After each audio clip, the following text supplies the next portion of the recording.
Ladies and gentlemen, welcome back to a brand new video. Today it is my job to get you a free 97 overall player with 2 boosts. And how do you get that Madden Mobile sleigh? Well, you have to complete the playoff challenge. Now, there are different playoff collectibles you have to collect. For each of the wild card live events, you have Tennessee versus KC, Buffalo versus Jags, ATL versus LA, Carolina versus the New Orleans Saints. Each live event, you're going to choose 3 different collectibles. Now, many of you have already done this, many of you haven't yet, so I'm posting this video to help you out. You have to choose every single one correct if you want to get a free 97 overall, which is going to be almost impossible, extremely hard, but somewhat reasonable with the correct stats. For each one, you have to choose who's going to get the most rushing yards out of the matchup, who's going to get the most passing, and as well, what is the over-under? Is it going to be more than 45 points or under 45 points for the game? I decided, hey, I could have just gone with my own personal picks and told you, but that doesn't really help. So let's go into the analytics. I went to ESPN, NFL, and I took about 3 hours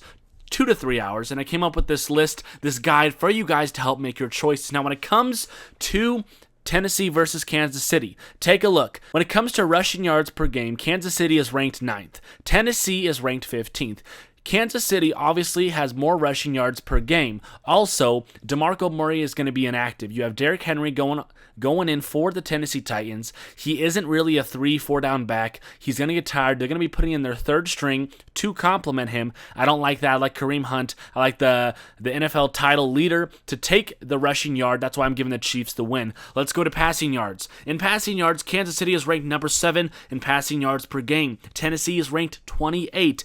Marcus Mariota coming off the worst physical NFL season in his career. I take Kansas City to get more passing yards than the Tennessee Titans. Kansas City averages 25 points a game. Tennessee averages around 20 points a game. That's only 45. I don't feel comfortable. I think it's going to be a low-scoring game. I'm taking the under on this matchup.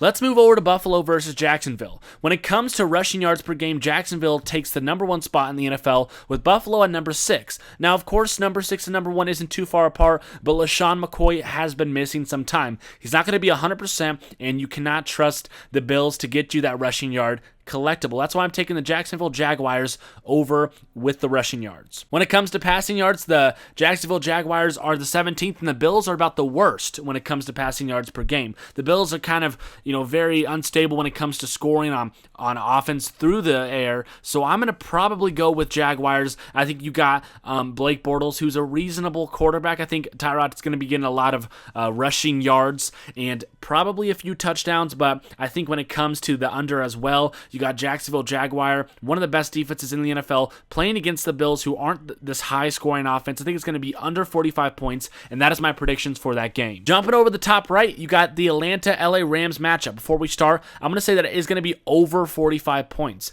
With both of them averaged, they do get more than 45 points a game throughout the season. That is a fact. So the LA Rams have a high-power offense. The Atlanta Falcons like to play to their competition, except for the Super Bowl.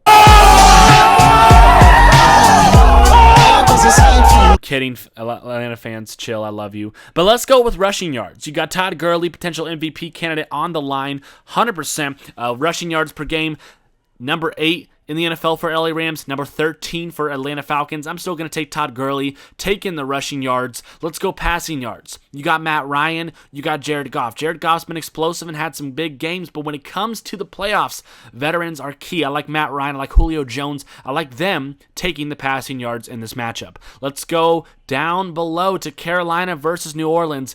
Going to be a high-scoring game. The Saints can get up to 52 points by themselves. The Carolina Panthers have shown that they can get into the 20-plus point range. I think it's going to be over 45 points. Let's talk about rushing. This is going to be close. New Orleans Saints are number 5 in rushing. Carolina is number 4 in rushing yards per game. I think Kamara is going to be more of a pass-catching back, as he has been, as well involved with special teams. I think Ingram's still a good candidate, but when it comes to rushing defense, Carolina's the 3rd best rushing defense in the NFL. That's why I give the Panthers the rushing yard title, as the Carolina Panthers are ranked 28th in the NFL for passing, but the but the Saints are ranked number 5, which is extremely impressive, and I think it's going to be over. So I think that is going to be it. Ladies and gentlemen, this is my picks. If you are trying to get as close as you can to getting that free 97 overall, this is going to be the best strategy, the best way. Make your own decision. Let me know what you guys decided. If you think something different, comment down with some analysis as to why you chose. Hopefully we all can win. Again, it's going to be extremely hard. Do not get upset if you go off this exactly, the statistics, and it doesn't come true, but this is probably the best bet to go because it is based off of all the stats gathered from the season. So hopefully you enjoyed the video. Subscribe. We're almost at 100K, and I'll catch you in the next video. Peace out.